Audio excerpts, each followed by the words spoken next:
changing of the garden. It is definitely starting to not be as beautiful and lush, but it's still beautiful to me.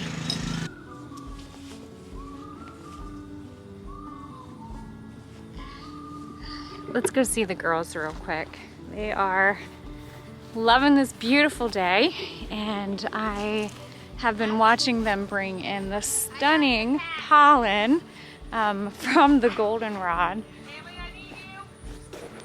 What? What the? Help! Did you? I don't know! It just hurts. I'm pulling it hurts. Okay. How did you get? I don't know. Where did you? Okay. Help! Mom, were you rolling around in the rosebuds? No, I just walked over here to go turn the water on. Can you get it? I'm trying. Ow! Ow! Ow! How did you find? I walked over here and all of a sudden I went out. And it was on me. It got you. Did it bite you? Ow! I can't pull. Okay. Hey, this is actually kind of nice. I can get you staying in one place for a quick minute. Yeah, payback's heck. Ow! Good! For laughing at me. Thank you. Okay, ow! All right. Okay. There. Oh my gosh. Look. Ow! That is a bad plant. Bad plant. Back to walking over and looking at our girls. I heard help! Help! I can't take her anywhere. Hi, little girls. Check this out. Oh, there's a bee on the maypole I right above your know. head. There's one right here too. Look at this. This is gorgeous. Oh my. Yeah, that went crazy. Yeah, it's no longer a passion flower trellis. It is definitely a passion flower Tunnel. It's my tunnel. A fortress. It's the fortress. Oh, it's beautiful in here. I'm coming. You're gonna coming come? on the other side. I just hope nothing else attacks me. Nothing's gonna attack. Well, maybe something could. I need first aid. I'm bleeding. What the heck? This is gorgeous. I can just hide up here. Nobody would know. Nobody would know. They're never gonna know. They're never gonna find us. Oh, wow. Look, we've got passion flower fruit. Not quite ready. Yeah, try it. Pop it open. Let's try it. Oh, well, maybe. We're gonna come back into the tunnel here in the next probably couple of weeks. Yeah, I was gonna say we're gonna have to go soon because start harvesting. Yeah. Start doing some harvesting. I still have a good bit from last year's harvest, but we use passion flower. We use the Look leaves. at the size of this leaf. Look at that. It's gorgeous. Looks like a little dinosaur footprint. It does. I'm gonna take this off for a second because the bees aren't coming in here. Now we use passion flower in a lot of our tea blends and also as a tincture. Passion flower is a lovely little nervine, and it's very calming and relaxing. We dried a bunch of leaves up, and I'm hoping that we're gonna actually go ahead and do a bunch of freeze dried as well. That's what I'd like to see. Yeah. And then let's go ahead and really tincture it up. Yeah, I do a big, we can do a lot. Yeah, This we'll go do around. half gallons. Yeah, I think that if you have an opportunity to try to grow some passion flower in your garden, the bees are gonna love it. Have you seen our lemon balm? Not today. It's pitiful. It's pitiful. But lemon balms, oh, it's pitiful. We're now going into the seed saving aspect of the garden. We're letting everything kind of go to flower that we've already harvested and used, and we've been sprinkling the seeds all around. This was the butterfly sweet pea. It's going to seed. I'm hoping that here next year I'm going to have a whole trellis of the butterfly the little butterfly flower. We were able to harvest a little bit, not really a whole lot, but with all of these seeds, I think this whole trellis will be able to fill up next season. Look at our little rose. I know. It's hanging on. Yep. Tonight is going to be a frost. They're calling for the first frost, I think, this evening, so we'll see what the garden looks like, but that's one of the reasons why we were like, we kind of need to get in here and harvest this little lovely flower. Actually, the leaves. And let's introduce you to this little beauty. This little flower is called, this plant plant is called Feverfew, and we have it grown in the garden for medicinal purposes. The bees love it too, but for the most part, what we're going after are the leaves. And since I know that the frost is coming, I'm gonna go ahead and harvest.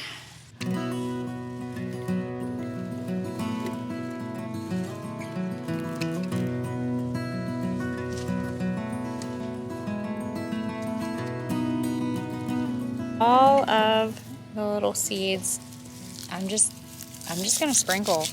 And, Crushing them. Yep, let them go back. So, and we'll see what happens. Sweet little honeybee. Look at the size of that passion flower. I know. I could just sit up here for days. Hi, girl. And yeah, gorgeous. Hi, pretty. Is that your little girl? Look at her horns. Look how good she's getting such big horns.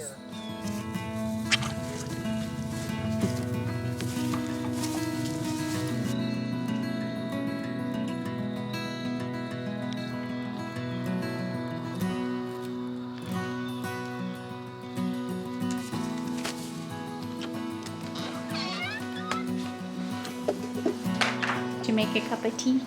Yes, I did. Cool. And I also made a little mess. Well, that happens. I do that quite often. I'm going to go ahead and add a little water to this.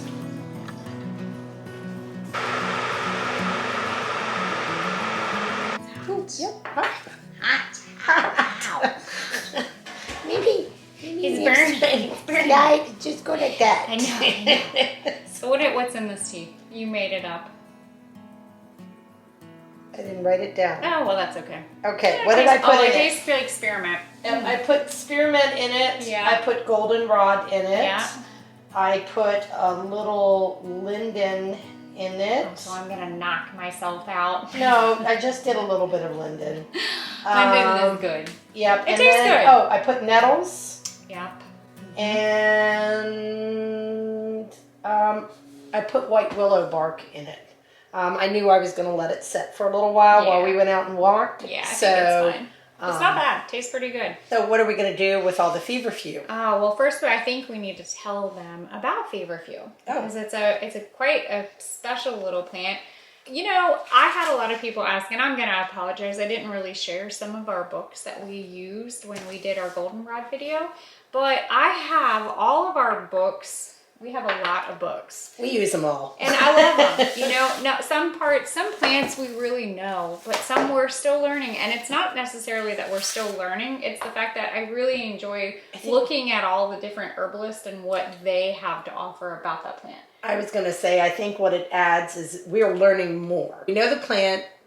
We know what it does. We know what it does. And how it works in your body to support it and the actions. The Right. actions are what we're looking for, but the story. And the story, the history, and what else.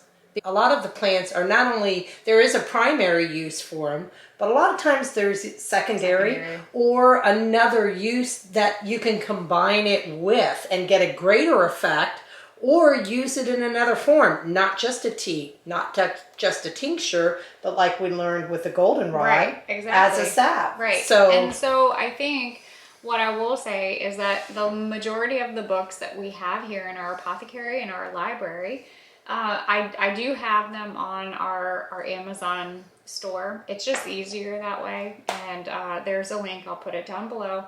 But the book that we used for the goldenrod video about the sap, that's the Prepper's Natural Medicine book. and that was written by, it's Kat Ellis. Yes.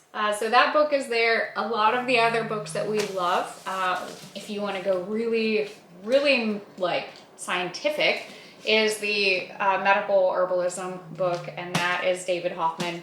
Great. This was our study book when we went and attended Herbal. So I know. weird. This is the book that we used when we went to Herbal school. I have the books? a great little reference book. Really, in short, and I want you guys, before we go too far into this, anything that we say about an herb, I want you guys to do your own research. Not every herb is compatible with a certain individual. This is an aster family plant. Right. Feverfew is in the aster family. So if you have any allergies or sensitivities, this might not be the plant for you. But do your own research. Learn. See if it's something that you can use. I use it on a fairly regular basis. I use it for migraines, and that is probably one of the biggest reasons why I have so much of it growing in our garden. But I use Feverfew quite often. I have it growing in the garden specifically because I know how much it helps me. And I don't necessarily have to tincture this plant to be able to enjoy what it does. But for me, in short, Feverfew it's an anti-inflammatory. It's also a vasodilator. So my migraines that I get are very constricting. And so one of the things that I've found that has been helpful is I take a leaf and I eat it. 1 to 3 leaves a day. What's really funny, Tastes like aspirin. it tastes just like aspirin. It's kind of bitter. It's very bitter. But this frost that's coming, I'm not going to have the ability. Lose it. So I have some already tinctured. I have some in a bottle. I think I have some tincturing down there. We have some dried. I have some dried, but I don't have any that's freeze-dried. Right. So we are going to go ahead and freeze dry. If you don't have a freeze dryer, you can absolutely hang dry this plant just like you would the goldenrod. The scientific name for Feverfew, and I probably am going to butcher this, but it is Tanacetum parthenium. And that's always a good thing. Always look at the scientific name, especially when it comes to any medicinal herb. We found some really interesting things about Feverfew and the history, and Matthew Wood has a really fun story. This is Matthew Wood's book. We're getting ready to go see him at the American Herbalist Guild Conference that's coming up, which is going to be fun. But again, the other thing that I like about pulling all the books is that we get to see what they have to offer. Great photos. Yeah, Dr. Duke has one. But Matthew Wood kind of goes into a little bit deeper with the scientific name and talks about kind of the history. So parthenium refers to a young woman, which is kind of funny because when you talk about what it does, it essentially, it's an emmenagogue. So it'll bring forth if a woman anyone is struggling with being able to have her monthly cycle or the blood is stagnant, then Feverfew is a great herb because it will actually, it acts kind of like aspirin. It's a thinner. The other portion, Feverfew, comes from a Latin term of feverfuge. So Feverfuge. Feverfuge. Yeah. So it also is used to reduce fever. Right. I read in one of the books, like when the face is hot and red, Feverfew is wonderful to help bring the fever down. Yeah. The actions are what you're kind of going to be looking for. In short, we know that it's used mainly as an anti-inflammatory, also the vasodilator. So it's a good way if you're using it for a migraine, you want to know what triggers your migraine. The Feverfew is used more as like a palliative. So it's going to not necessarily fix the cause of why you're having the migraine. It's going to just help support your body to be able to reduce that tension. So that's always good to know what kind of triggers your migraines. I know tension. My migraines are tension, sunlight, whenever I'm like super tight in through here. So what I've found has been helpful is by having the leaf. Well, you use a little bit every day. It's almost more like a preventative. So if you eat suggested 1 to 3 leaves every single day, it will help reduce the tension feeling and maybe lessen the effect of the migraine. Yeah. Instead of having a migraine and needing it right then and there. Right. So if you have a migraine and it's already there, this might not be exactly the one thing that you're going to go for, but it's more of like, it's coming. You feel it. When you get that feeling that it's coming, as soon as you get that feeling that it's coming, don't wait till it's already there. But always make sure to look at the contraindications, and definitely not one plant that I would recommend for somebody who is expecting. Not one that I would recommend. Maybe even on blood thinners. So this is the part that it's your turn to do your own research. Right. We'll tell you what it does. I know from experience how it works for me. And that's the one reason why I have to have it growing in my garden, because I've been able to have noticeable change. Right. And that's what I actually love. And it's funny because now diving in and looking at other books and other countries. What was interesting about the other countries is there were actually studies done in the 80s and 90s, if I remember reading correctly. Like Europe. Yeah, Europe and Canada. And they've actually, it's approved for use for fever, and not only just fever or migraine, but for arthritis. Yes, because of the anti-inflammatory. So it all makes sense. Yeah. When you have a migraine, you feel it coming on. I tend to just kind of hunker down and ball up. I just balled my fist up because I know the pain's coming. So Feverfew introduced into especially your life has made a huge... I am not that often do I suffer from a migraine. I do quite often. So, but Feverfew... I'm good. I'm okay. Yeah, Feverfew spoke up. Yeah. And demanded attention. And we had to plant it because it was one that, how it needs to be on the homestead. It needs to be on our homestead. It needed to be on our homestead. I think we need to snip some of this and get this loaded up in the tray. Okay. Again, here's a few of the books. I shared about the medicinal herbalism book. David Hoffman goes really more into like the phytochemical aspect and the breakdown and how it actually helps inhibit like antihistamine reaction. So if you want to go more scientific, it's a deep dive. I love Matthew Wood because he's a storyteller, and I very much enjoyed how he gives the Feverfew a little more personality than just a plant. Right. The other one that I really like, Andrew Chevalier. This is a smaller book, a little travel size book. That's kind of our backpack book. Yeah, it is. It's gone all over the place with us. His books really break down to tell you how to use it and dosage. Just very similar to both of these. But if you're photographic and you kind of need a chart that talks about what to do tincture-wise. What I like about his book is simple. It's very simple. Usually 1 to 2 pages, lots of photographs, and he gives a great little guide on each plant as far as what best way to use that particular herb. Right, like this, I could use it in a tea, but it's not going to taste very bitter. good. It's bitter. The leaf I can handle, and the tincture I can handle. Well, the tincture helps you to preserve it, to keep it so it's a pocket. It's a pocket and go. It's there. Right. Peterson Field Guide, still one of my favorite books. Yeah. Especially for foraging, but that's Dr. Duke and Stephen Foster. So I'm going to move these books aside. Now that we kind of talked a little bit about, we can go way more in depth, but you need to go ahead and get these beautiful little leaves preserved. Should we go ahead and set up a fresh tincture? Just to be fun. Sure. Let's show them how to do it, since I know I already have some tincturing, but it won't hurt. I'm basically just giving a good inspection on the leaf and making sure I don't want the old stuff.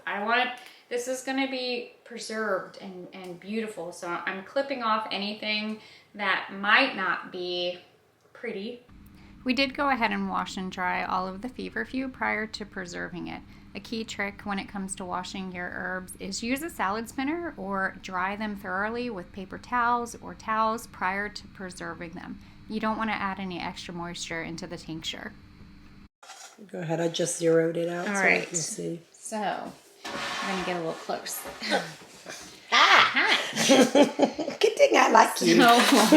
So we went ahead and just picked the leaves of the Feverfew off, and I set them up on a tray.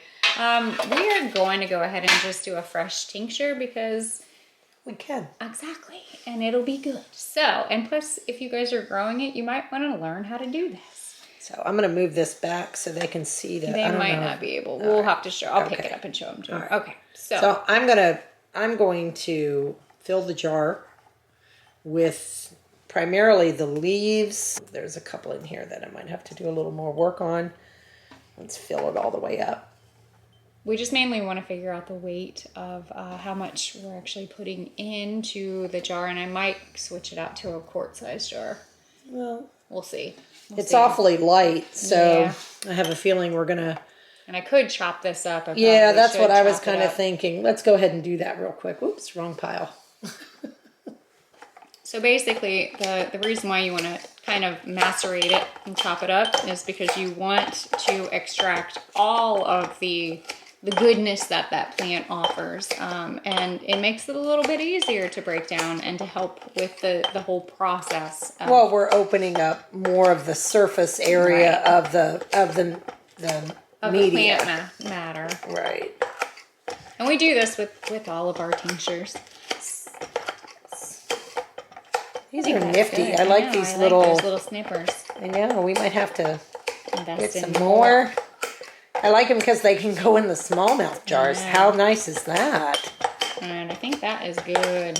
Let me just get a little bit more and then we'll see what the weight is. I put the jar on the scale and then tared it out so it was 0. Now we just filled it up with the Feverfew leaves and then chopped it up. So we are at 1.3 ounces. And I will show you so you can see. This is, oh goodness, can you see this? Oops, no, I'm holding it. Ha! I can't. Okay, how about I do that? There you go. Wait, let me set this down. Because There you go. I feel special. Okay, 1.3 ounces. So the ratio for the fresh plant matter is 1 part plant matter to 2 parts of the menstruum. Right. So with this being 1.3, I'm going to add 2.6. So then we're going to end up hopefully weighing 3.9. But I did tear this out with the mason jar on here so that we were at 0. Right. And I want to just point out the reason why our ratio has changed is because, again, this has moisture in it. Right. So if this was completely dry, if we had had it all the way dry and no moisture in the plant matter, then the ratio would be 1 part plant matter to 5 parts of your menstruum.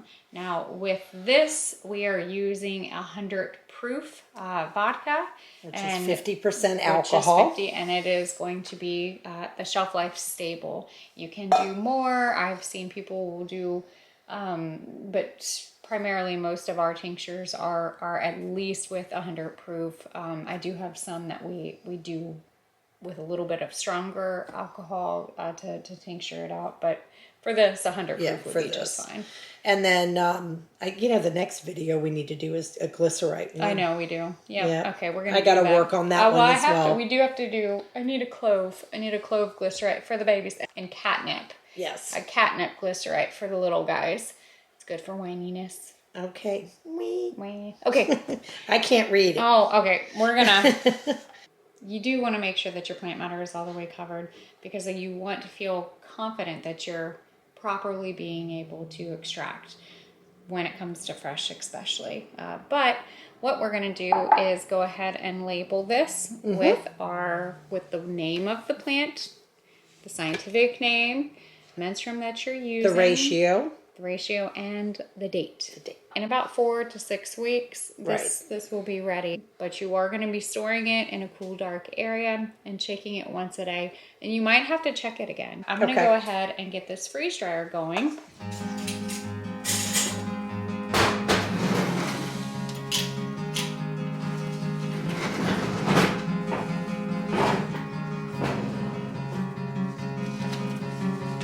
was able to space out the Feverfew on 4 trays fairly equally. I'm gonna go ahead and get the freeze dryer going and get it started.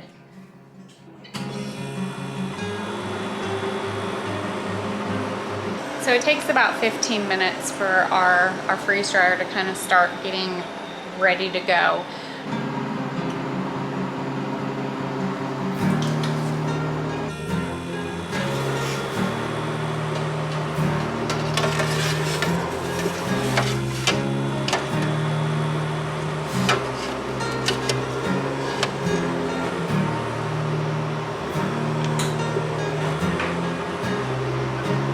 So it's loaded up in the freeze dryer, and it's gonna probably take a little while. I don't pre-freeze my herbs, I just load them straight up the way that they are.